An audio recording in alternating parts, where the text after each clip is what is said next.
Cette semaine, dans le balado, on tente de se faire recruter par une bande de super vilains et on veut migrer vers l'Europe depuis l'Afrique dans une cavale assez particulière. Bienvenue à mon ciné balado. Vous êtes en compagnie de Patrick Marleau et Jean-François Breton. Bonjour, Jeff. Bonjour.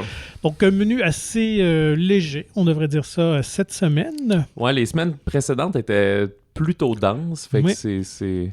On trouve ça mince qu'il y ait juste 2-3 sorties, mais c'est peut-être un rythme plus normal. Mais bon, la nouvelle normalité, je pense que c'est des 5-6 sorties par semaine. Alors...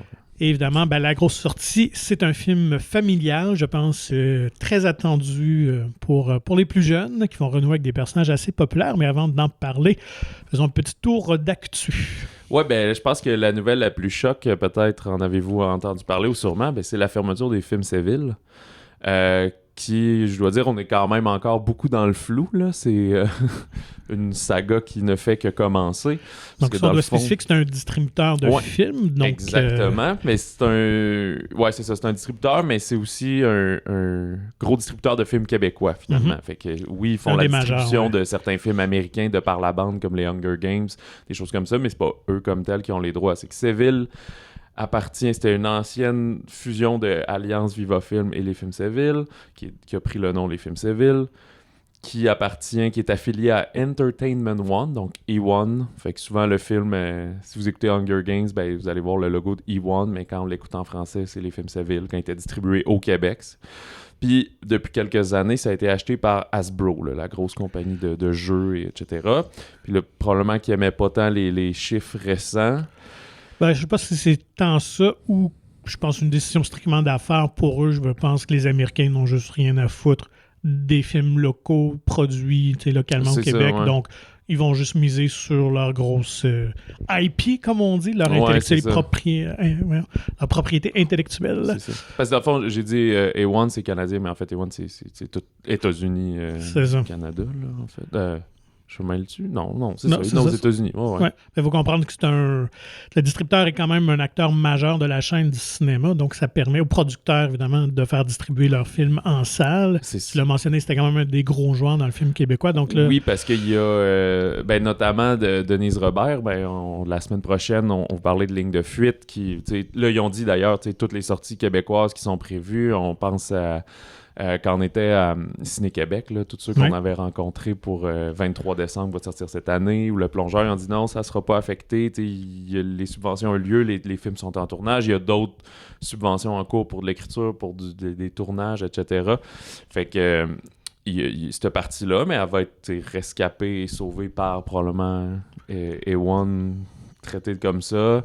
Là, c'est sûr qu'il y a la perte d'emploi de tous les gens de chez Séville, que dans le métier, je pense, dans le milieu, on se doute que probablement qu'ils vont repartir quelque chose d'autre, mais là, le catalogue des films Séville, ça, c'est un des trucs les plus importants. Faut pas que ça parte aux États-Unis. C'est eux, entre autres, c'est ça, ce que j'ai fait la part avec Ligne de fuite, qui est aussi produit par Denise Robert, qui est une figure pro au Québec de toutes les sérieusement, toutes les grosses sorties d'envergure, les top box-office de films québécois, c'est pas mal des productions qu'elle a faites, et presque toujours chez Séville. Fait que quasiment les derniers films de Denis Arcand, dont Les Invasions barbares, qui est le seul film québécois oscarisé. Fait que il y a ça, il y a Les Menteurs, les films d'Émile Godreau, et j'en oublie plein. Incendie aussi, plein de ce genre de films. Fait que là, c'est la question de qu'est-ce qu'on fait pour pas que ce catalogue aille se perde à l'étranger puis qu'on ait plus accès à nos propres films. Clair, Fait que là, on pense, tu sais, même au niveau de la ministre de la Culture et des Communications, ils ont mandaté la SODEC, qui est la Société de développement des entreprises culturelles,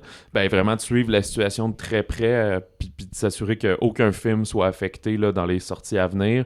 Fait qu'il va falloir réfléchir parce qu'on est... Je pense pas qu'il y ait... je suis pas spécialiste de ça, là, mais je pense pas qu'il y ait un autre des distributeurs actuels qui peut aller acheter tout ce catalogue-là, Je sais pas, ça vaut peut-être pas... 1 milliard, là, Hasbro avait acheté A1 toute la patente pour 4 milliards quelques années, mais je pense pas que le catalogue québécois vaut 1 milliard à lui seul, là, mais c'est certain. Une couple de dizaines de millions, assurément, là, ou peut-être centaines, je sais pas, mais ça s'achète pas de même. Non, c'est vraiment une situation assez particulière et inusitée. J'ai pas de mémoire que ça soit déjà arrivé chez nous comme ça. Je pense que c'est parce qu'à l'époque, justement, quand je vais pas me mêler, là, mais je crois qu'Alliance avait fait faillite. Fait que c'est pour ça qu'il y a des films qui ont été rachetés par Seville. Ouais. Puis en entrevue, Christian Larouche, qui était à la base de Opal Film, maintenant c'est de Crystal Film, maintenant c'est les films Opal. Puis lui, il a dit qu'il y a certains de ses films qu'il a perdus dans cette aventure-là qui sont rendus chez Seville, puis que lui, il aimerait ça les racheter au fil du temps lorsque ça sera possible, là, parce que je comprends que s'il les a produits lui-même, c'est ses enfants un peu. Oui, tout à fait. Il va pas sauver tout le catalogue, mais il va au moins... récupérer les siens. Ouais, c'était déjà, je pense, un de ses objectifs. Là. Mais là, ça sera à lui de répondre à ces questions-là. Fait que, bref, le mystère continue, mais ce qu'on garantit, c'est que les films ne seront pas affectés. Là. Fait que Ligne de fuite prend l'affiche comme prévu la semaine prochaine, puis 23 décembre en novembre cette année. Donc, dossier à suivre, assurément, dans les prochains mois. Autre chose, toi? Ouais, ben moi, j'ai vraiment une petite affaire très, très court. Pour les fans de Ghostbusters, on a enfin la date du Ghostbusters 4. Qui a pour titre pour l'instant Ghostbusters Firehouse. On l'avait annoncé il y a quelques semaines. Donc, ce serait le 20 décembre 2023. Ouais, donc pas ce Noël. Non, c'est ça. C'est drôle comment ils se promènent, eux autres, dans le calendrier annuel, là, si on veut. Là, ça avait pas mal tout le temps été l'été. Oui. Mais là, ils misent Noël, on essaie une autre période. Alors que l'autre était l'Halloween, Afterlife, octobre, tout ça. Donc, Ah oui, c'est vrai. Je pensais que c'était l'été, mais non, c'est ça, c'était à l'automne. Et les deux premiers à l'époque, quand j'étais plus jeune, oui, c'était. Puis le pendant féminin aussi, là. Oui. Answer the Call, je sais pas quoi, c'était l'été aussi, il me semble. Il y a, moi, je voudrais démentir une rumeur. Oh! C'est il y a une rumeur qui a circulé que Johnny Depp avait accepté un contrat de 300 millions pour reprendre le rôle de Jack Sparrow. OK. Mais c'est faux, finalement. Même à l'interne ici, dans notre équipe, ça a circulé. Puis j'ai fait, j'ai pas entendu ça. Puis je pense qu'une journée après, on a démenti la rumeur. Je sais plus qui l'a parti. Parce que même dans toutes leurs histoires de scandale, il avait dit qu'il voulait plus. Je sais pas suivi ce dossier-là là, avec Amber Heard puis tout, mais qu'à un moment donné, il s'est fait demander là, tu le ferais-tu? Puis comme non, même pour tout l'argent du monde, je le ferais pas. Parce que là, on entendait ça, puis j'étais comme si tu payes 300 millions ton comédien, même si c'est pour faire 3 films, c'est 100 millions par film juste pour lui. Ouais. Puis c'est des films qui coûtaient déjà, mettons, 2 assez cher. Ouais. C'est impossible d'être rentable. Fait que non, c'est ça. C'est pas. Disney n'est peut-être pas tombé sur la tête. Non, puis on sait que Bruckheimer travaille sur un nouveau film, mais qui mettra en vedette un personnage féminin dont la comédienne là, m'échappe, juste pour faire par exprès. Mais donc, j'ai vraiment un blanc de mémoire. Mais donc, Jack Sparrow ne ferait pas partie de ces nouveaux films. Ben, je pense que de toute façon, les box-office ont juste diminué de film en film. Fait qu'à un moment donné, ça sert à rien d'essayer de relancer ça. Dans les discussions presque problématiques, en tout cas, il y a eu une espèce, c'est très bizarre ça, une conversation en live Instagram entre Alec Baldwin puis Woody Allen. C'est comme deux personnes un peu tranquillement dans une grata, là, disons que dans le cas d'Alec Baldwin, il est moins cancel, comme on dirait, mais tu sais, il y a pas... Il est dans la tourmente, hein? Ouais, c'est ça, là, il est pas dans le top 10 des chouchous. Puis Woody Allen, lui, depuis toutes les accusations d'agression sexuelle sur sa fille adoptive puis tout, c'est pas quand même persona non grata. Mais là, il a annoncé qu'il était en tournage de son prochain film. Là. Le tournage allait commencer bientôt, puis il pensait que ça serait peut-être le dernier. Il commence à avoir moins de passion, puis toutes les plateformes. Ces derniers films sont allés direct sur des plateformes puis tout, tu sais, fait que là, ça l'emballe moins. Mais c'est parce que comme personne veut se mouiller non plus... Effectivement, ça doit être plus difficile d'obtenir des fonds de la part de producteurs. Ça rappelle le fameux discours de, tu sais, peut-on séparer l'artiste de l'œuvre, puis tu sais, on l'a vu récemment à Québec avec Oliver Stone, puis c'est pas les mêmes accusations, mais quand même, sauf que c'est sûr que, tu sais, Annie Hall, puis Manhattan, puis tu sais, c'est des grands films qui ont fait vraiment longtemps, mais à un moment donné, il faut que t'arrêtes, là, c'est comme... ou en tout cas, tu fais ce que tu veux, mais... tu peux... on a le droit de plus aimer ça et de plus vouloir le suivre, comme je pense à... Polanski aussi, même principe, il a fait des grands films dans l'œuvre, mais les derniers, ça a fait scandale quand il a gagné, c'était-tu au César? Ouais, au César, exact, puis c'est Céline Sciamma, je pense, qui avait quitté la salle, puis c'est comme, voyons donc, là, arrêtez de l'aduler, là, que 2-3 personnes veulent financer son film, ça peut être une chose, mais donner des prix puis de passer le balai là-dessus, c'est ça. Fait que bref. C'est tout un débat de société à avoir, effectivement. Et dernière section de nouvelles qui ne dit pas grand-chose, mais on peut en jaser, c'est les Broccoli qui ont fait une sortie sur les prochains James Bond. Ouais, j'ai vu ça pour dire que ça prendrait au moins 2 ans avant qu'il y en ait un prochain. C'est un peu pour une sortie pour dire ce qu'on sait déjà, là, dans le fond. Parce qu'ils cherchent encore, ça va être qui l'acteur qui va reprendre le rôle. Ils veulent réinventer le rôle, ils veulent réinventer le scénario. Fait que ils ont dit par contre que ce serait un homme, parce qu'à un moment, il y avait des rumeurs que ça deviendrait peut-être une Jane Bond ou quelque chose comme ça, mais non, ça va être encore un personnage masculin. Mais tu sais, moi je pense que c'est un genre de film qui prend 6 mois à tourner, puis il y a un an de post-prod, puis tout. Fait que s'ils ont pas de scénario encore, pas de comédien, c'est dans bien plus que 2 ans. Mais là, c'est parce que comme c'est toujours Daniel Craig, il avait réussi à prendre un rythme qui allait bien. Mais là, on se souvient quand Pierce puis Daniel, ça avait pris aussi un genre de 5 ans, 6 ans, là, que s'était rien passé. Oui, tout à fait. Puis en même temps, c'est correct de prendre son temps, puis de le laisser reposer un peu, puis après ça revenir avec notre proposition. De la bonne façon. Ouais, puis quand ils reviendront, ils pourront se faire un plan de trilogie ou quelque chose comme ça, que là, pour ça que j'ai l'impression qu'ils vont aller avec un plus jeune comédien, là, parce qu'il y a toutes sortes de rumeurs, Idris Elba, tout ça, mais non, je pense que le train est passé pour Idris Elba. Ce qu'ils peuvent peut-être faire, c'est s'ils veulent le mettre dans le rôle de M ou de quelque chose comme ça, mais il peut plus être James Bond. T'sais, Daniel le disait à la fin, là, que là, il re-signait un à la fois, puis commençait à être vieux, puis quand il signe pas de quelqu'un de 55 ans en partant pour... effectivement, pour 3 films, là, qui prennent... Tu fais un salaire de fou, puis tu tournes les 3 films d'une claque, là, genre là, à la Lord of the Rings. Ouais, c'est ça, mais Peter Jackson. Bon, fait que c'est assez pour les potins, mais il y a eu plusieurs bandes annonces cette semaine quand même. Les dernières semaines étaient plus tranquilles. Là, on a eu plusieurs sorties de films de grand écran. Ouais. Moi, il y a See How They Run, donc un peu Regarde comme ils se sauvent, de Tom George, qui est comme son premier film, mais avec Sam Rockwell, Saoirse Ronan, Adrian Brody. Ça fait longtemps, je pense qu'on a vu Adrian. Il est souvent dans les Wes Anderson, là, mais un rôle dans un bon film, mettons, là, un petit bout. Et c'est un film de chez Fox Searchlight, donc c'est tout associé à Disney maintenant, mais la branche plus artistique, indépendante, c'est ça, celle qui gagne souvent les prix, les Oscars et les distinctions. C'est une sortie plus septembre-octobre.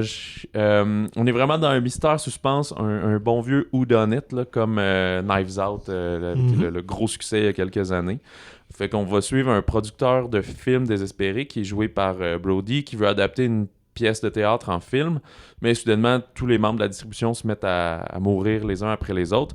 Fait qu'il y a l'enquêteur joué par Sam Rockwell, puis sa jeune apprentie jouée par Saoirse Ronan, qui mène l'enquête. Fait que je pense qu'on voit un peu les reconstitutions selon les... pas les entrevues, mais les hypothèses. Ouais, les hypothèses. Puis mais c'est pas... J'ai vu une entrevue, mais quand le Interrogatoire, voilà, merci. Fait que ça a l'air, c'est ça, sympathico-comique. Ça peut faire des très bons succès. J'aime bien le genre, et puis honnêtement, j'adore beaucoup Sam Rockwell. Je trouve qu'il y a toujours des personnages assez inusités. Absolument. Ils se démarquent tout le temps dans les films, donc... bien curieux de découvrir ça. Je trouve qu'il fait partie des comédiens et comédiennes qui choisissent très bien, je pense, leur projet. Je te laisse le suivant. Alors peut-être pour les couples, comédie romantique très classique, Ticket to Paradise. Ça fait quand même longtemps qu'on a eu ce genre-là au cinéma, faut l'avouer. T'as eu Lost City, mais c'était plus rom-com d'aventure. C'est ça, on était puis un peu ton un peu satirique aussi, là, ça a l'air vraiment classique là, à la Notting Hill, à la le cast, la distribution est là pour ça. Parce que c'est le retour de Julia Roberts, donc à la formule qui a fait son succès. Écoute, je sais même pas à quand remonte sa dernière comédie romantique, mais je pense que ça fait une dizaine d'années, sinon pas une quinzaine d'années, qui retrouve George Clooney quand même aussi. Ils ont déjà fait ensemble? Ils ont tourné Ocean's 11 en 2001 ensemble. Oui, c'est vrai. Oui. Donc Réunion, elle était dans le 2, mais ils n'avaient pas de scène partagée ensemble. Ah ouais, parce que lui était de son bord, il était plus avec... Elle était avec Matt Damon. Dans le fond, Brad puis George faisaient leur affaire avec Vincent Cassel. Alors, Ticket to Paradise prendra l'affiche le 21 octobre. Alors, évidemment, Roberts et Clooney jouent un couple divorcé qui ont jamais été vraiment en amour, ou s'ils l'ont été, c'est vraiment sur une courte période, et puis là, ils vont être assistés au mariage très rapide et clair de leur fille à Bali. Donc, on est dans une destination très exotique. Ils vont évidemment retomber en amour, ils veulent probablement. Ils ont l'air de vouloir surtout s'associer pour un complot pour empêcher le mariage. C'est ça, parce qu'ils trouvent que c'est trop précoce, comme eux y avaient fait, puis etc. Et voilà. Ben, sûrement que cette île paradisiaque va les aider à retrouver cette petite étincelle qui les a fait tomber en amour. Gageons un petit 2 là-dessus. Je remarque, c'est un film de Hall Parker, mais c'est lui qui a travaillé... il a écrit plus de films qu'il en a réalisé, là, mais quand même travaillé sur les deux le Mamma Mia 2 puis les deux Marigold Hotel. Fait que ce genre de film de bons sentiments. Effectivement. Lui convient très bien. Puis c'est drôle, j'ai réécouté récemment... c'est avec George Clooney puis J.Lo, là, le Out of Sight. Ouais, ça c'est très bon. Là, mais justement, c'est avant que... J.Lo...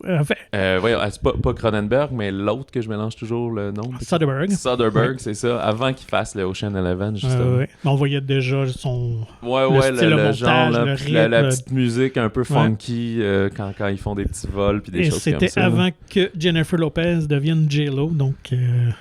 Elle avait offert, je pense, un de ses meilleurs films, honnêtement, comme actrice. Parce qu'après ça, c'est là. Il y a... dernier, un film d'horreur, Barbarian, comme barbare, c'est assez dur à prononcer ça, qui va sortir fin août.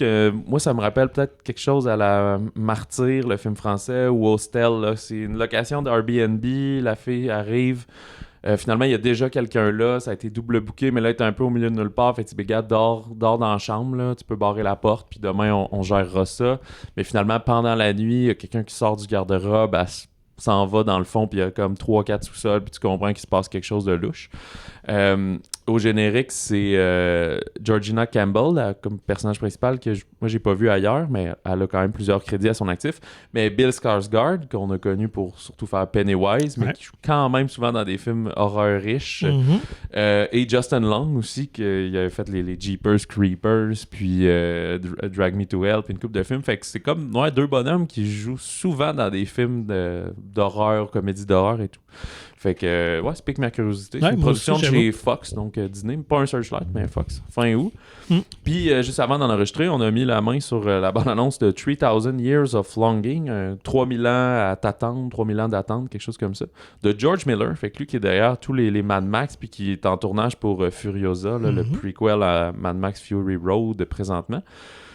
Avec Tilda Swinton puis Idris Elba, qu'on parlait tantôt justement, qui a l'air d'avoir une espèce de sauce Everything Everywhere All at Once. Là, c'est une histoire de Tilda Swinton qui trouve une bouteille avec contenant un génie, joué par Idris Elba.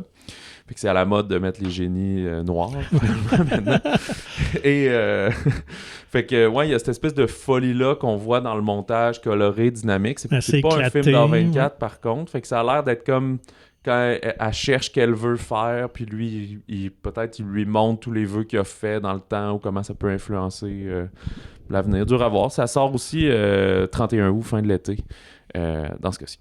Fait que c'est assez. Attaquons-nous au film de la semaine, je pense. Parfait. Alors, pour les plus petits et pour les plus grands aussi, je pense, qui vont être charmés, c'est le retour de Stuart, Kevin et Bob, les fameux Mignons. Dans Mignons 2, il était une fois Gru. Ouais, Rise of Gru en anglais. J'aurais même pas les différencier, par exemple, lequel est Kevin. Bob, Kevin, c'est le petit. Ouais, Kevin, c'est l'allongé. Ouais. Bob, le petit, qui a toujours son ourson. OK, mais le petit a un œil? Non, à 2 yeux. À 2 yeux, puis un petit à un œil. Ouais, ça, c'est... je pense que c'est Stuart. OK. Bon, écoutons. Corrigez-nous. Écrivez-nous si on s'est trompé. Effectivement. Il y a... je sais pas, je t'ai coupé le sifflet. Non, vas-y. C'est un film c'est Kyle Balda qui est le réalisateur principal, mais c'est un film d'animation. Il y a souvent plein de co-réalisateurs attachés à ça. Puis lui, il a travaillé sur Détestable Moi 3 et sur le premier film des Mignons également. Je pense qu'il était au niveau de l'animation dans les autres. Il est vraiment c'est les studios Illumination là, qui distribuent par Universal, mais comme un peu les DreamWorks ou quelque chose. Là, c'est leur studio, fait qu'ils font toutes les affaires de Minions puis de Despicable Me. Les voix, évidemment, Pierre Coffin revient, là, lui qui fait les voix des Mignons, un mélange de français, anglais, espagnol, italien. Ah ouais, je vous en parler un petit peu plus après sur ça. Parfait. Puis il y a Steve Carell qui va faire la voix du jeune Gru, mais il y a aussi d'autres beaux caméos. Là, Michelle Yeoh qui fait justement une espèce d'instructrice de Kung Fu à un certain moment. Puis toute la bande des méchants sont tous joués par des gros acteurs, mais honnêtement, ils disent comme 2 phrases chacun ou 3, fait que je les avais même pas reconnus. Moi non plus. Jean-Claude Van Damme, Danny Trejo, Lucy Lawless, qui était Xena la guerrière, là, pour les plus... Dolph Lundgren. Ouais, c'est vrai, Dolph. Fait que bref, c'est quoi l'histoire de ce film-là? On est dans les années 70, c'est du disco partout, c'est super hot. Il y a un jeune Gru qui a 11 ans, qui est évidemment épaulé de ses fidèles Minions qui s'étaient réunis à la fin du précédent volet Minions. Fait que lui, il rêve de joindre la célèbre bande de criminels, les Vicious Six. Fait que c'est eux qui sont toutes doublés par ces vedettes-là qu'on a nommées. Mais comme il n'y a pas de crédibilité à leurs yeux, il va voler leur précieux et puissant talisman là, sur lequel il venait de mettre la main. Puis ça va mettre un peu tout ce beau monde-là à sa poursuite. Donc les Vicious Six, puis un ancien membre des Vicious Six, puis une espèce de triangle de possession de cette affaire-là. Gru va se retrouver un peu séparé des Minions. Fait que ce qui va nous permettre de sentir que c'est pas un détestable moi, mais vraiment un film des Minions, parce que c'est quasiment eux qu'on va suivre, qui vont essayer d'aller sauver leur mini-boss Gru. Donc, évidemment, on ne réinvente pas la roue. On s'entend que le film est vraiment destiné à un plus jeune public et ça se sent dans l'humour, mais c'est un film très rythmé, évidemment. Beaucoup de gags très slapstick, donc c'est sûr que vos plus jeunes vont rire. Les fesses à l'air et des trucs comme ça. Effectivement, des claques fait penser... pour les plus vieux, les Three Stooges, ça, on se donne des baffes et tout ça. Donc, surtout quand le trio des Mignons se promène ensemble. Là, oui, effectivement. C'est ça. Mais bon, écoute, honnêtement, c'est des personnages très charmants. C'est vraiment un univers très sympathique, celui des Mignons. Et je pense que les plus jeunes ne seront pas déçus. Ça a été quand même long entre les deux. On en parlait un petit peu. C'est quand même 2015, 7 ans. C'est sûr qu'il y a eu un... détestable mois 3 entre les deux, mais... D'après moi, ça doit être une histoire de pandémie. Là, puis probablement qu'ils ont un retard. Oui. Si je me souviens bien, les premiers posters, c'était supposé être été 2020. Puis ils ont juste reporté ça plein de fois. Tu l'as dit, je trouve qu'il y a des beaux gags visuels éclatés. Moi, dans cette saga-là, j'ai vu juste Détestable moi 1, puis là, j'arrive là comme au 5e film un peu. Là. Puis ça m'a rappelé quand j'avais suivi, moi, les Madagascar, je les aimais bien. Puis le Madagascar 3, on dirait qu'il avait pris une espèce de coche complètement éclatée, là, avec le cirque, puis là, le lémur qui faisait genre de la moto, ses murs, puis ses auvents, puis tout. Puis il y a cette folie-là dans cet univers-là. Probablement dans tous les films, mais en tout cas, là, je l'ai remarqué là, principalement, là, que, tu sais, comme chacun a sa machine qui ressemble à lui. Il y en a un qui est c'est le personnage, je pense que c'est celui de Dolph Lundgren, là, qui est comme un espèce de joueur de hockey scandinave, puis il conduit genre un patin à 4 roues avec des rockets. Là, fait que, tu sais, cette folie-là est cool. Là, ça parodie bien l'univers des super-héros et tout ça. Là. On baigne plus dans ce... vu qu'on est des super méchants, mais que finalement, ils font rien de mal. Ils volent un talisman, puis ils volent une banque à un moment donné, quelque chose comme ça, mais ils font pas de mal à d'autres humains, disons. Il y a le personnage de White Knuckles, qui est... j'ai oublié, c'est Aaron Arkin, je pense, qui fait sa voix. Alan Arkin. Qui est comme Alan Arkin, qui est comme le role model de Gru, tu sais. Puis il me rappelait vraiment Goldmember dans Austin Powers, parce qu'il est mec, il a des petits bracelets dorés, un look un peu aussi disco comme les autres, la barbe en favori là, sur le long. Il y a quelque chose là-dedans. Donc, on comprend qu'il va devenir son mentor. C'est ça. Puis des bonnes références de Kung Fu quand il croise le personnage de Michelle Yeoh. C'est ça qui apprend aux jeunes Minions l'art du Kung Fu. Donc, si vous ne voulez pas vous casser la tête, et je pense que le film est plus divertissant, ou peut-être pas divertissant, mais en tout cas beaucoup plus drôle pour les plus jeunes, honnêtement, que Lightyear. On avait parlé il y a quelques semaines aussi, on est dans un autre registre. Alors que Lightyear, on parlait c'est quasiment un 10 ans et plus, là, on est à 10 ans et moins. Là. Si vous avez suivi toute la franchise, vous avez 13 ans, ça va aller, là, ça l'a apprécié. Il y a aussi... Attends, je vais le dire... J'ai oublié. Vas-y, tu voulais nous parler de Pierre Coffin. Oui, c'est ça, tu parlais du langage et tout ça. Donc, avec comment Pierre Coffin, qui est un animateur, qui n'était même pas comédien à la base, a créé ce langage-là. En fait, ça a été pendant des en pré-production du projet. Ils ont fait des tests pour montrer au producteur, utilisant sa voix et celui du co-réalisateur Chris Renaud également. Mm-hmm. Et les producteurs ont dit « c'est ça qu'on veut ». Fait que les gars, vous faites les voix. Ouais, c'est ça. On n'essaierait pas de trouver quelqu'un qui fait comme ça. On garde ça de même. Et Pierre Coffin parle plusieurs langues. Il parle évidemment anglais, français, espagnol, italien. Alors, c'était un mélange de tout ça mis ensemble. Et il a rajouté au fil du temps aussi le chinois, le japonais, l'indien. Et la raison qui fonctionne, c'est qu'il travaille beaucoup avec les menus. Okay. Et là, il va choisir des mots dans les menus qui ne vont pas ensemble, mais il va selon la sonorité, le son que ça fait avec l'émotion qui est supposée de dégager. Puis là, ils font un mix sonore de tout ça. Et d'ailleurs, il existe plusieurs versions de la trame sonore, du son pour les différents marchés dans le monde. Donc, aux États-Unis, on va avoir probablement plus de mots espagnols, anglais. C'est ça, il y a un mot fort anglais-espagnol. Il n'avait pas tant en français. Non, pas dans celui-là, mais des fois, il y en a. Puis donc, asiatique, ça va être des sons un peu plus asiatiques. Okay. Fait comme les doublures des autres personnages sont faites dans les pays où il est, mais les doublures des Minions, c'est comme eux qui les font toutes. Effectivement, oui. Fait que c'est Coffin qui fait toutes les différentes versions qui sont intégrées comme ça. Je voulais juste revenir sur, en fait, c'est un peu, si vous posez la question, chers parents, c'est un peu la morale, le thème du film. Finalement, c'est pour ça qu'on dit que ça réinvente pas la roue, c'est sur l'amitié et la solidarité. C'est qu'alors que tu veux conquérir le monde tout seul, tu vas te rendre compte que t'es mieux d'avoir des alliés. Il y a ça du côté des Vicious Six, puis de celui qui a été mis dehors, puis entre Gru, puis les Mignons, etc. Fait que l'union fait la force, si on veut. Et j'avais noté aussi, on dirait qu'on le passe sous silence, là, mais c'est des méchants gros succès de box-office, ces films-là. Le premier, Détestablement, en 2010, puis c'est des Illumination, je sais pas comment ils font, mais ils travaillent avec des petits budgets pour ce genre. Comparé à Disney, que le dernier Lightyear a coûté genre 150 millions, une affaire de même, t'sais. Eux, ils font ces films-là, sont tous entre 70 puis 80 millions de dollars. Puis c'est la même chose, Illumination fait aussi chanter, c'est ça? Oui, puis les animaux qui parlent, là. Les bêtes...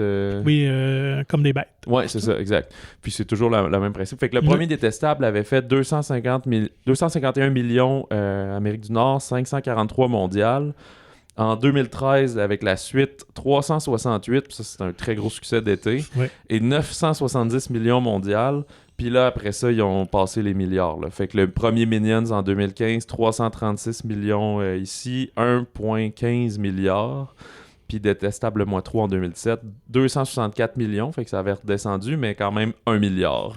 Donc c'est un succès vraiment planétaire. Fait que je pense qu'on peut s'attendre encore à quelque chose comme ça, un genre de 300 millions et aller friser le milliard. Et au-delà de ça aussi, c'est tous les produits dérivés qui vendent. Écoute, on trouve des produits de Minions partout. Vous avez juste aller dans les magasins. C'est fou parce que quand tu as créé cette immense propriété intellectuelle-là, ils sont pas les seuls à l'avoir faite, mais on parle de celle-là. C'est que là, ton film devient une publicité pour les autres, mais ta publicité est rentable en soi parce que ramène, tu sais, Disney et Pixar, là, ils avaient pressé quand même le citron pas mal sur les Flash McQueen, puis les avions, puis toutes ces affaires-là, mais il y en a des sacs à dos, puis des édredons, puis tout, puis c'est pas pour rien que Pat Patrouille, après le succès du premier film, il a annoncé qu'il ferait un autre film, puis etc. Fait que... Mais si les gens sont heureux et que ça les divertit, c'est la vie, c'est le mercantilisme. Alors, dans un autre registre, cette fois-ci, une comédie italienne qui se déroule en Afrique. Tolo Tolo. Ouais, exact, ou traduit par Naïf et Insensé, qui résume quand même bien le propos du film. C'est Checco Zalone, à l'italienne. Alors, parti en Afrique pour fuir ses créanciers et sa famille, en fait, à qui il a laissé ses dettes, Checco, qui est un restaurateur italien assez véreux et égoïste quand même, se retrouve en pleine guerre civile au Kenya. Fait qu'il va tenter de rentrer en Europe avec un groupe de migrants avec qui il s'est fait ami, je pense, si on peut dire, qui s'est imposé. Donc, moi, j'avoue que je m'attendais pas du tout à ce genre d'humour-là en voyant ce film. Mais j'ai été vraiment agréablement surpris. J'aime ce genre de comédie décalée qui donne dans les malaises, qui n'est pas politically correct. On avait parlé un petit peu, tu mentionnais OSS 117 aussi. Ouais, ce qui dans me ce rappelait ça, ton-là, c'est ouais. que le personnage est un petit peu décalé du reste du monde. Tu sais, c'est ça, OSS, finalement, c'est que tous les autres, je me souviens le premier, Bérénice Bejo, est comme outré de comment il pense, puis lui, il est comme confiant, puis il va de même. Ben, le personnage de Keiko, il est un peu comme ça aussi. Il est dans sa tête, c'est comme... des fois, il est autant... Il glorifie l'Italie, puis des fois, il est vraiment contre l'Italie. Il a ses beaux vêtements, toutes les marques, là, que je me souviens pas, toutes les grosses marques C'est quelqu'un italiennes. d'assez artificiel, Gucci, toutes C'est ces ça. affaires-là. Quelqu'un d'assez artificiel qui baigne pour son propre, comment dire, ses propres besoins, en fait. Ouais, donc, très centré sur lui-même. Là, exact. Puis là, il va tomber en amour aussi avec une fille, fait qu'il va essayer de la séduire. Fait qu'il est tout le temps un petit peu déconnecté de la situation puis de la réalité. C'est pendant la guerre civile qui est « Ah non, là, mes parents ont mon numéro, fait que là, tout le monde l'appelle parce qu'il doit de l'argent à tout le monde. » Puis comme, ça ne dérange pas les guns puis toutes ces affaires-là. Puis ce qui est drôle, c'est ça, je voulais rajouter, c'est qu'il porte un peu un regard très occidental, européen, très sophistiqué sur, évidemment, l'Afrique pauvre qu'on nous montre dans le film. Ouais, parce qu'il se retrouve à travailler dans un tout inclus là-bas aussi, puis lui, il est comme, c'est parfait ici, il n'y a pas de loi fiscale, fait que c'est vraiment le bonheur, c'est le paradis, on peut faire ce qu'on veut pour faire fortune, fait que oui, c'est un gros pied de nez, mais autant il va se moquer de la gauche extrême que de la droite extrême, puis des fois, t'as des blagues très premier degré, d'autres qui sont un peu plus subtiles dans ses attaques. Donc, c'est vraiment une belle découverte. Si vous aimez ce genre de film-là, on vous invite sincèrement à la découvrir parce que je pense pas que ça va durer longtemps à l'affiche. C'est ça, ça a gagné le lauréat du Globe d'or italien de la meilleure comédie. Puis, j'ai vu que ça avait, au box-office, ça va tirer genre 7 millions de personnes. Je ne sais pas si c'est en Italie ou en France. Là, c'est en Italie, en fait. Donc, c'était le plus grand succès italien en 2020, quand même. C'est un film qui date de 2 ans. Mais ça, on est allé fouiller un petit peu parce qu'on ne connaissait pas ce comédien-là. On se demandait, pour que ça arrive ici, c'est-tu quelqu'un de connu ou c'est un petit bijou? Là, c'est ça qui est comme un one-hit wonder qui est arrivé. Mais non, finalement, Keiko a vraiment une feuille de route assez impressionnante. Je reste un peu comme le Martin Matt de l'Italie. Tu dis ça juste parce qu'il n'y a pas de cheveux? Il n'y a pas de cheveux, effectivement, il se ressemble. Mais c'est aussi un humoriste qui s'est recyclé. Bon, Martin Matt a quand même fait un film à succès, mais peut-être plus la télé. Mais écoute, les films de Keiko... Parmi le top 10 des films box-office italiens les plus populaires, il y a 6 films italiens, évidemment 4 américains. Sur les 6 films italiens, il y en a 5 qui sont à lui. OK. Fait qu'un après l'autre bat des records, c'est fou. Et l'autre qui n'est pas de Zalone, c'est La vie est belle, de Roberto Benigni, qui remonte déjà en 98. Donc, c'est vraiment un succès culturel là-bas incroyable, là, qui vraiment unit les gens pour aller au cinéma. Celui-là, c'est la première fois qu'il réalise. Réalise. Puis, moi, quand j'avais vu la bande-annonce, c'était comme une chanson. Puis c'est pas un extrait du film. Si vous l'avez vu, c'est une très courte truc d'1 minute. Mais c'est vrai que ça montre le ton un peu du film, mais c'est pas une scène du film du tout. Ouais. Puis, fait que je pensais que ça allait être une comédie musicale tout le long. Mais non, il y a comme 2 ou 3 chansons, peut-être sans plus, puis des fois très brèves, là, genre 30 secondes. C'est souvent quand il part dans ses pensées, puis que là, il s'image des trucs, là, un peu à la Land, là, que tout le décor s'ouvre, puis qu'il peut aller partout, tu sais. Puis peut-être une comparaison, ce serait peut-être un peu de Jojo Rabbit. Je l'ai pas vu, malheureusement, ça manque. Un peu dans ce ton d'humour-là assez particulier. Mais bref, vraiment intéressant. Et en fouillant un petit peu sur le film, j'ai vu que finalement, un peu à la manière de La Brigade qu'on avait parlé la semaine dernière, donc il a travaillé beaucoup avec des acteurs non professionnels en Afrique également, donc Casting Sauvage, ils sont allés, dont le petit jeune justement qui est aussi très sympathique, Doudou, dans le film. Alors, ce sont tous des gens de là-bas, vraiment des acteurs non professionnels. Fait que voilà, un petit bijou pour nous, en fait. Ça vaut la peine. Une autre sortie que j'ai notée, la chronique dramatique Les Passagers de la nuit de Michael Hirst, qui, lui, a fait quand même Amanda puis Ce sentiment de l'été, qui, disons, dans la gamme des films un peu indépendants français, se ressortent du lot. C'est au générique Charlotte Gainsbourg et Noé Habitat, qu'on a vu récemment dans Slalom, mais aussi dans Genèse, la production québécoise était dedans. Puis dans le film Les deux enfants, enfants de Charlotte Gainsbourg, c'est des acteurs qui c'est pas mal leur premier film quand même, mais qui sont très bons. Quand même Emmanuel Béard aussi. Oui, exactement. Qui, justement, on est à Paris dans les années 80, puis Elisabeth, le personnage de Charlotte Gainsbourg, vient de se séparer avec son mari, puis ben là, elle est inquiète pour son avenir. C'est pour la première fois de sa vie, elle va devoir trouver du travail parce qu'elle était comme mère au foyer. Là. Elle avait fait des études, puis après, elle n'a plus rien fait. Afin de subvenir, c'est ça, aux besoins de ses enfants, dont un qui est un poète, un aspirant poète, là, c'est des enfants de comme 15-16 ans, mettons, puis l'autre qui est plus une militante. Puis là, on est des années 80, François Mitterrand vient de prendre le pouvoir, on va vers la gauche un peu, là. Comme dans le 3e OSS 117, ce qui choque justement Hubert de la Batte.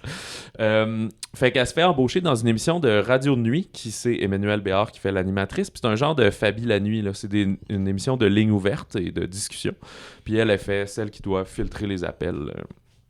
Puis ça va lui permettre de rencontrer la jeune Tallulah, qui est jouée par Noé Habitat, qui est une jeune femme sans abri de comme genre 18 ans, qui souffre de dépendance aux drogues. Fait qu'elle va l'inviter, comme elle va la recueillir, ce qui va comme tisser ou agrandir sa famille, mais le jeune Mathias, lui, va être un peu amoureux d'elle tranquillement. Puis on dit chronique parce que le film évolue, là, il y a comme 3 passages. On est en 81, en 84, puis en 88. Puis là, des fois, Tallulah va disparaître au travers de ça et revenir. Fait qu'on va suivre l'évolution. Mais c'est un film, si vous aimez, comme je veux pas dire ça péjorativement, c'est vraiment un film un peu de dialogue puis de rencontre. Il n'y a pas de grands événements dramatiques qui vont arriver dans le film. C'est une évolution de gens réels, finalement. Puis il y a une bonne notion, à un moment donné, ils vont au cinéma voir Les Nuits de la pleine lune de Éric Rohmer, qui date de 84, puis je connais pas tant que ça mon cinéma français, je connais pas Rohmer, mais c'est probablement sûr qu'il y a des référents puis des clins d'œil dans le film lui-même, dans cette époque, cette manière de tourner. D'ailleurs, les personnages font mention comme ils vont le voir en 84, quand ils se revoient en 88, de la disparition de l'actrice Pascale Augier, qui était comme l'actrice principale du film, avec un jeune Fabrice Lucchini aussi. Bref, c'est ça. Ça fait partie... Moi, j'ai une théorie personnelle qu'il y a comme 2 grands genres de films. Là. Peut-être que je suis super intelligent ou complètement niaiseux, mais que t'as comme les films de fiction puis les films de réalisme un peu. Là.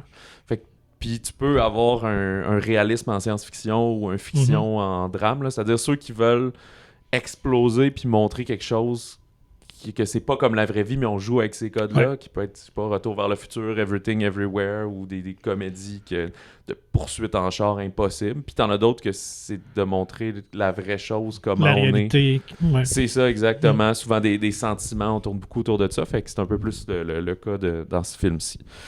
Les passagers de la nuit, dis-je. Il y a d'autres sorties, mais très très limitées. En fait, ça va être un peu montréalocentrisme. Là. Je pense que c'est juste des films distribués dans ce secteur-là, si on veut. La comédie sentimentale Mr. Malcolm's List, qui est juste en anglais, c'est dans les années 1800. Une jeune femme de la bonne société londonienne cherche à se marier, mais elle va monter un stratagème pour se venger d'un lord fortuné qui l'avait, disons, publiquement humilié car elle ne correspondait pas à ses critères de sa liste de M. Malcolm pour avoir une femme parfaite, dans le fond. Donc, pour fans des chroniques de Bridgerton, probablement. Genre, exactement, ça, ouais. ou même du Downton Abbey, on peut être là-dedans un peu aussi. La comédie dramatique grecque Apples, c'est aussi un film de 2020, là. Des fois les films internationaux prennent un certain temps à arriver. Victime d'une étrange épidémie d'amnésie, il y a un quadragénaire qui participe à un programme expérimental en neurologie visant à lui créer une nouvelle identité. C'est un film qui a été présenté à Telluride, à Mostra de Venise, à TIFF. Vibe assez lente, là, pas de la science-fiction super éclatée, là, si on veut. Et finalement, le documentaire, qui n'est pas québécois, par contre, Débat de Rebecca Hunt, qui, elle, est née d'un père... C'est une Américaine née d'un père dominicain et d'une mère vénézuélienne. La réalisatrice, elle a vécu, dans le fond, toute sa vie dans l'instabilité et la violence. Le racisme, cela dit. Fait que par le biais de ce film, elle tente de comprendre en quoi, finalement, ces troubles raciaux-là puis politiques qui agitent la société américaine l'ont façonné, donc l'impact que ça a eu sur elle. C'est son premier film, c'est un 8 ans de travail, de montage d'archives, de filmer dans le but de faire ça. Fait qu'on est entre le film de famille puis l'enquête sociale. Puis ça a été aussi présenté au TIFF à Berlinale, au Tribeca. C'est un film très prisé. Fait que pour l'instant, je pense qu'il est au cinéma du parc seulement. Si vous êtes dans le secteur ou que vous allez à Montréal prochainement, et bien voilà. Ça conclut cet épisode du Balado. Écoutez-nous la semaine prochaine. On va parler entre autres de Ligne de fuite qui même prend l'affiche dès mercredi, dès le 6 juillet. Nous, on vous en parle le vendredi, mais gênez-vous pas d'aller le voir. Vous ne vous tromperez pas. Et une espèce de comédie, une romance intergalactique dans le nouveau Thor Love and Thunder. Le nouveau Marvel prend l'affiche, donc on a bien hâte de découvrir ça. Taika Waititi encore de retour à la scénarisation et réalisation. Et Nathalie Portman qui revient... prend le rôle de Thor. Ouais, un peu. Voilà. Alors, si on a fait des erreurs dans le nom des Minions ou pour autre raison, écrivez-nous au balado au singulier à commercialmonciné.ca et nous vous invitons à vous procurer gratuitement le magazine Mon Ciné. Le nouveau vient d'arriver d'ailleurs sur les tablettes. En fait, ici au centre mère, on vient de le recevoir. Fait que probablement que dans les cinémas, ça ne devrait pas tarder. C'est Léane Labrèche d'Or qui est en couverture, elle qui fait partie de la distribution de Ligne de fuite, justement. Alors, visitez le monciné.ca pour plus d'informations. Et sur ça, on vous souhaite du bon cinéma et du bon popcorn.